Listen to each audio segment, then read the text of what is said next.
Aqui com vocês, ontem saiu lá a Justiça Eleitoral mandou para a Receita que Jurandir de Moura Latim. A Receita não reconheceu o sobrenome, que Latim não é sobrenome. Nunca você Dia 14, eles foram me notificar ontem, ontem que saiu o meu CNPJ, eu gastei 4 horas no Fórum Eleitoral para resolver isso, para ser o CNPJ. Então, assim... Você conseguiu resolver, né? Consegui resolver.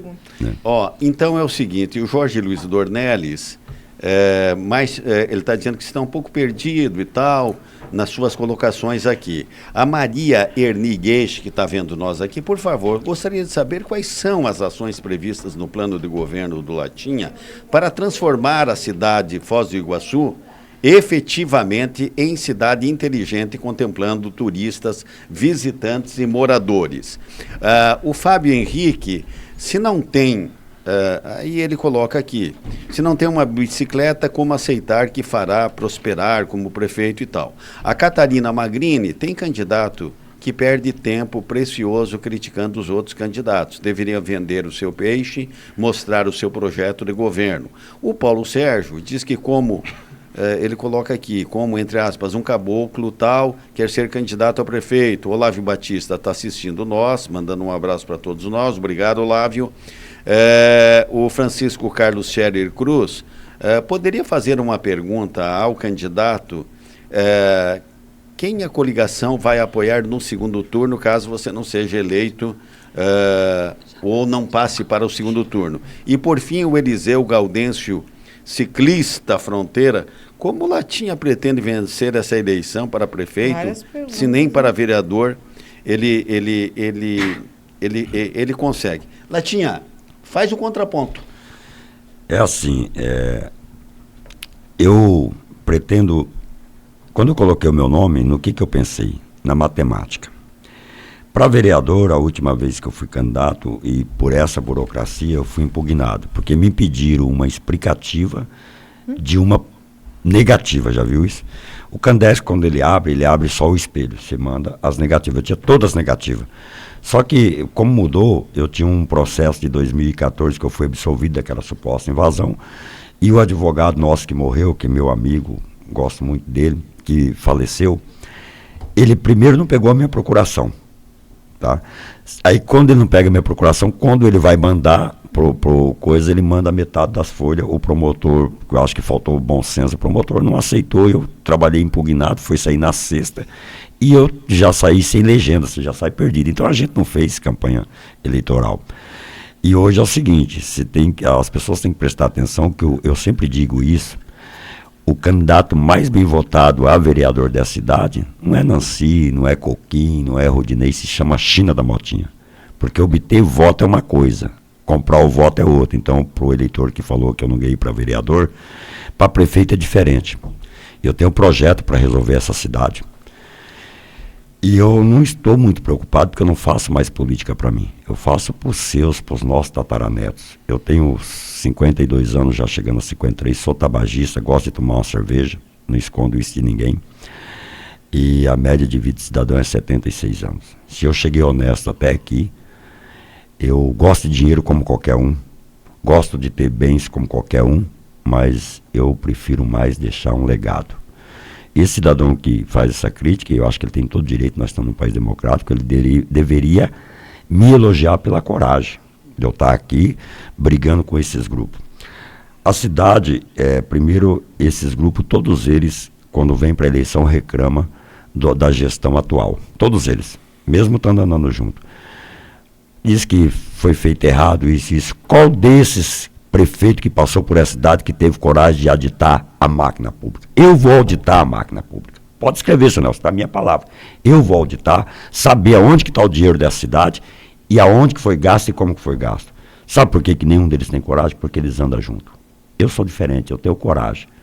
Eu já apertei, eu levei 44 processos aqui, a maioria de político, inclusive do Chico Brasileiro, me pedindo 38 mil, me pedindo minha condena do soldado Fruit, entendeu? Do finado Beltrame. Eu levei 44 processos e ninguém conseguiu me calar.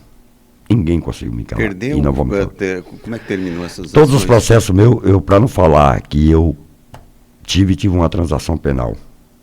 Por um erro meu. O resto eu fui tudo ou absolvido ou arquivaram o processo, todos eles. Então, assim, eu tenho certeza, doutor Nelson, que eu conheço essa cidade, Cida e os demais da mesa. Eu conheço essa cidade, eu tenho sonho para essa cidade. Eu não sou obrigado a saber tudo, mas nós temos pessoas boas que sabem das coisas aqui. Ô Latinha, antes de eu passar para o Dante, para não perder o raciocínio, já que você está falando possibilidade de eleição, etc. Quer responder se porventura você não for para o segundo turno, você apoiaria candidatos de que matiz, de qual coligação? Doutor Nelson, eu não só acredito que vou para o segundo turno, como vou ser o mais bem votado. Eu vou superar os 38 mil votos, porque eu sou o candidato para representar os 55 mil votos que o Lula aqui teve. Eu sou o único candidato de esquerda. E eu olho do outro lado, pode ser que se o meu grupo me convencer, eu possa escolher. Mas se eu estou sendo candidato, e a gente tem que ser honesto, porque eu não saí para negociar, eu não saí para pegar cargo, não saí para ser laranja. Se depender de mim, porque se eles não servem para mim agora, não vai servir no segundo turno. Vou ser bem certo, senhor. Para mim. Certo. Agora eu sou democrático dentro do meu grupo. Se o meu grupo decidir que a gente vai escolher um dos candidatos a não passar para o segundo turno, é uma coisa. Mas para mim, nenhum dos 6 serve. Porque é o mesmo grupo. Latinha, eu vou insistir nesse assunto. Você tá fazendo a tua eleição, né? Você disse quais são as dificuldades. Eu estou vendo 234 agora candidatos a vereador em Foz do Iguaçu. Nós vamos ter um quociente eleitoral em torno de 10 mil votos para cada vereador, né? Você tem 5 vereadores na sua chapa. Caramba, o que vale dizer, vai ter que fazer em torno de 2 mil votos, porque quando a gente começa a contar voto, para chegar no 100 é fácil. Depois já começa, né? Por quê? Porque, não, eu conto com o Eli, mas o Eli tem um primo que é candidato, tem um cunhado, tem não sei o quê. Eu tenho uma matemática diferente. Como é que é isso? Porque se você fizer 38 mil votos, você coloca no mínimo 4 vereadores. Eu vou te dar alguns partidos aqui que tem mais candidato que eu. Vamos pegar o PMB do Sérgio Caymmi. Não desmerecendo os candidatos. Certo. Tem 14, porque tinha o marido e a mulher, agora que eu para 13. Eu falo para o senhor que ele não faz os votos dos meus candidatos. E o que eu quero fazer? Eu quero tentar trazer o voto de legenda. E eu acredito, se os meus candidatos fazer 3 mil votos e eu conseguir fazer 3.500 votos de legenda, nós pegamos. E ter um com 10%, nós pegamos a última cadeira da terceira rodada. Porque a segunda rodada ninguém entra. O 2080 ninguém vai entrar. Tá. Então, eu acredito que com 6 mil, e eu falava isso na eleição passada, os caras falavam que eu era doido. Eu falava, olha, a cadeira vai sair com 5, a última cadeira sai com 5.500, saiu com menos de 5 mil.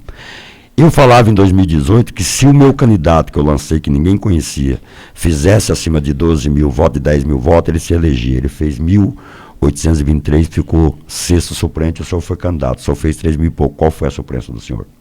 Menos do que dele. Mas só fez 3 mil e poucos votos. Ele fez 1.823.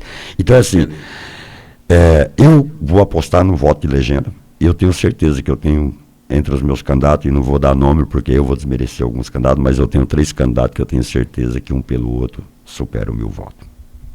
E vou dizer para você, eu tenho um partido que está redondinho com 16 candidatos, que talvez não supere os 5 mil votos.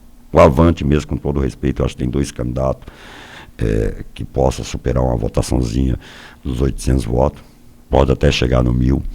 Entendeu? O PDT está complicado, tem 16 candidatos também. Então a gente se engana. Assim, não estou falando de qualidade da pessoa. Quantidade não é qualidade. Eu tenho uma matemática totalmente diferente. O meu grupo eu tenho 3 candidatos bons. Pode ter certeza que supera um pelo outro 1.000 votos. Pode ser que um faça 800, outro faça 1.400, um pelo outro. E eu tenho 2 que, assim, eu só agradeço por estar me ajudando, mas eu sei que às vezes não chegue 200 votos um pelo outro. Então eu acredito em 3 mil votos se tudo der errado nesses 5 candidatos. Dante. Candidato, o senhor é um frequentador da Câmara de Vereadores, né? Já foi. Mas já foi muito tempo, né? Indo lá, Sim. acompanhando as sessões. Qual que é a sua análise da Câmara? Como que seria um trabalho em conjunto, né? Afinal de contas, no Executivo tem que trabalhar junto com o Legislativo, as coisas não vão andar. Quando você fala trabalhar junto, eu tenho medo por causa desse corporativismo e desse toma lá e dá cá. Eu morro de medo disso. E por isso que eu faço crítica, e tenho, eu não sei qual foi o ouvinte, falou que eu não tenho que criticar, não tenho que falar mal. Não é falar mal. Como que esses candidatos, e eu tenho números para isso, como que esse candidato diz que quer mudar a cidade com os vereadores, que a única coisa que eles fizeram foi aumentar o salário para 17 mil reais, estão na coligação deles, na do Paulo, na do General, na do Ailton José e na do Zé Elias. Só quem não tem essas peças é e a gente tem que ser honesto, o Caíme. Como que esse povo quer administrar a cidade, sendo apoiado, dizendo que a administração está ruim, mas o próprio General apoiado pelo Chico? Como que esse povo quer mudar a cidade tendo diretor que tentou subfaturar o café em 250%? Como que esse povo quer administrar a cidade tendo gente indiciado pela luz oculta, né, a Operação Luz Oculta? Como que esse povo quer administrar a cidade tendo com o povo que foi indiciado na pecúlia e na nepotia? Então é assim, eu tenho medo disso, e tenho medo que esse povo tem dinheiro, tem estrutura e tem alguns força oculta que banca eles. Eu tenho medo de chegar com esse povo e eu não vou participar desse corporativismo do toma lá e dá cá. Esse povo vai aprender que nem o Serginho falou. Serginho, eu me inspiro muito nesse prefeito, né, nesse ex-prefeito que hoje é deputado, Serginho Colatina. Um executivo, ele só é corrupto se tiver uma Câmara de Vereador Legislativo corrupto. Então, eu não vou breganhar, eu não vou negociar, porque eu preciso enxugar a máquina. Até com esse orçamento que está aí, a gente tem que cuidar. Eu preciso enxugar a máquina, eu vou fazer... Está aqui minha palavra. Nós vamos ter a Fundação Cultural e, no máximo, talvez até menos, 5 secretarias biônicas que eu falo. Pelo menos 2 vai ser biônica. Foz Habita. E aí vai ser a briga, porque esses caras, eu não vou dar cargo para ninguém aprovar nada ou tomar lá e dar cá. Vão ter que extinguir a Foz Habita. A Foz Habita, qual que é o gasto da Foz Habita? Projeto para um grupinho de 3 pessoas e cargos. Aí você vence o projeto, não é só com o Chico, isso vem há anos.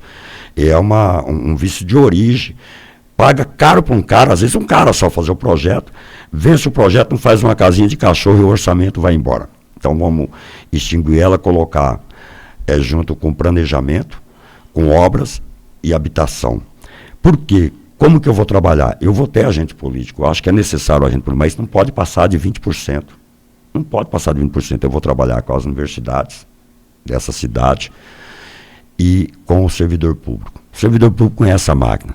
E não vai pensar que não tem servidor público, que é pior do que o político. Só que, assim, eu não tenho medo da corrupção assim, eu tenho medo da corrupção legalizada. O que tem na Câmara Municipal hoje é uma corrupção legalizada. E eu te provo, a Câmara Municipal ela gasta mais do que 66 cidades do nosso município. Eu estou falando, não é mais do que 66 câmaras, é 66 cidades, incluindo o gasto do Paraná, o gasto da Prefeitura, o gasto da Câmara. Essa cidade tem que dar educação, saneamento básico e tudo. E o que produz essa Câmara? Essa Câmara ela deu título e aumentou o salário, ela nunca fiscalizou. E aí também tem a culpa do eleitor, porque você pode errar e pode escolher uma pessoa ruim, mas essas pessoas estão se reelegendo, então está o erro no eleitor. Então, enquanto eu digo que não tem político ladrão, essa frase eu uso há muito tempo e não sei de que é. Não existe político ladrão. Existe liderança porca e eleitor que se corrompe, que faz ladrão virar político. O que eu vou ter para frear esse toma lá e dá cá? Eu vou ter a população e o Ministério Público. Porque também, o Ministério Público também tem que acordar. Eu lembro no governo Paulo, que nós tivemos na Câmara, as pessoas esquecem muito rápido, a cor do Caracu, que foi falado nessa rádio aqui, quantas às vezes, a cor do Caracu, a cor do Três Porquinhos, a cor dos Araponga, o Paulo reclamando de Araponga aí hoje, né? Para não caçar o Paulo, e o Ministério Público cochilava. Então é o seguinte,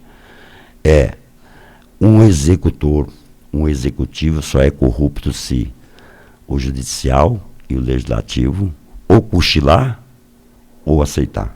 Então, eu quero trazer o judicial para o meu lado e o povo. E aí eu isolo qualquer negociação no cooperativismo dos vereadores. Mas, Latinha, deixa eu fazer aqui uma interpretação diferente. Se você pegar o número de ações que foram ajuizadas pelo Ministério Público contra o Paulo, contra o Chico, contra o Paulo, seus assessores e tal, sobremaneira, aquelas ações dizendo que havia desvio de conduta e tal, que o Paulo venceu todas essas aqui e no tribunal, não seria meio que injusto de dizer que isso tudo é corrupção? Não, doutor Nelson. E o Ministério Público não, doutor Nelson. esplêndido? Não, o Paulo terceirizou a habitação para os seus cargos comissionados, para os seus vereadores. O Paulo terceirizou a saúde para os chamados fura-fila, seus vereadores e seus assessores, e eu posso falar isso. Bom, isso tinha denúncia todo dia, entendeu? Então aqui o que aconteceu, olha bem para o senhor ver. E antes do Paulo, e a gente tem que falar nisso, antes do Paulo, sabe quanto que uma pessoa pagava para morrer? Ou nada, ou R$30. Hoje, quem que é dono dos cemitérios nessa cidade? É o secretário do Paulo, Rublei Santiago. Inclusive, encontrei lá ontem, falei para ele na lotérica, falei, olha, eu vou ter que lembrar que o senhor está ganhando dinheiro. Então, ele terceirizou isso. O senhor chegava, olha o fura-fila como que era engraçado. Benício elegeu no fura-fila, a Inês, entendeu? A dona Olga tentou, até usava banco de dados dos UPAs, entendeu? Para poder usar isso, mas não se elegeu. Homogêneo. Aí o que acontecia? Fazia lá, a pessoa ia fazer um exame, tinha uma lista lá de 2.000 pessoas. Mentira, era nome falso, tinha 100. Aí o cara ia lá, o Beni, falava, não, deixa que eu vou arrumar para você lá. O cara ficava devendo favor.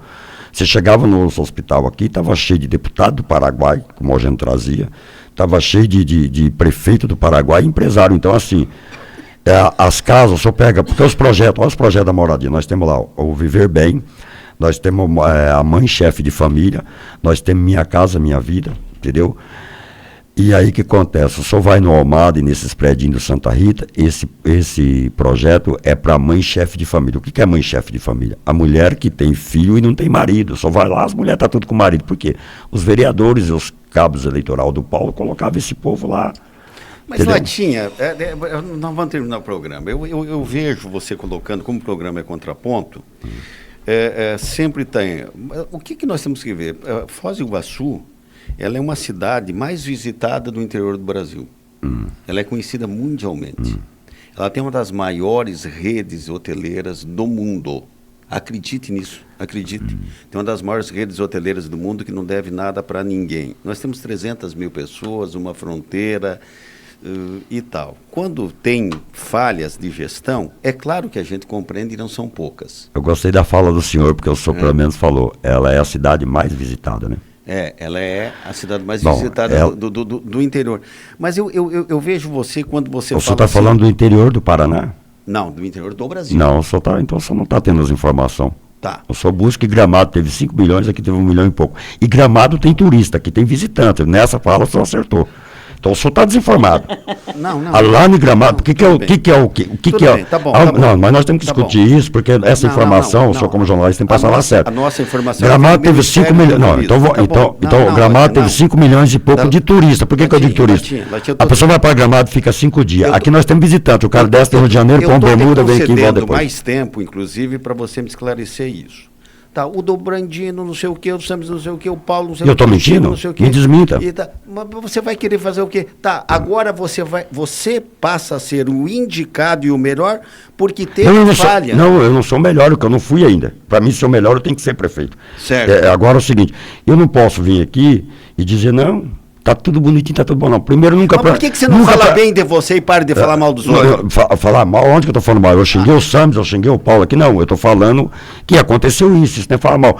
Porque é o seguinte, você pode mostrar projeto, qualquer um mostra projeto e vocês gostam muito disso. Todo mundo. O Paulo esteve lá, o Sames esteve lá, todo mundo esteve lá, não resolveu o problema. Agora eles vêm, e esses projetos genéricos, a imprensa alimenta isso. Eu vou cuidar da saúde, eu vou cuidar do transporte, é uma coisa assim, eu vou fazer chover, mas eu tenho que soltar o raio. Então, quando eu falo que eu vou melhorar o transporte, eu falo de onde vem o dinheiro. E o senhor tem que aprender a fazer isso, não pode agitar a bola para os candidatos virem aqui. Eu vou arrumar a saúde, mas o senhor esteve lá, não arrumou, como que você vai arrumar? De onde vai vir o dinheiro? Porque com dinheiro não tem milagre não, meu irmão. É que nem o eleitor que vê aquele monte, vamos dar um exemplo, esse monte de gente na rua. O senhor acredita mesmo que esse povo está de graça atrás desse candidato? O senhor pode ter 3, 4 amigos que ajudam, o senhor foi candidato. Ninguém vai parar a vida dele para ficar atrás de candidato. Isso tem interesse e custa dinheiro. Não se faz milagre com dinheiro. Latinha, teu tempo acabou, querido. Muito obrigado. Volte mais vezes.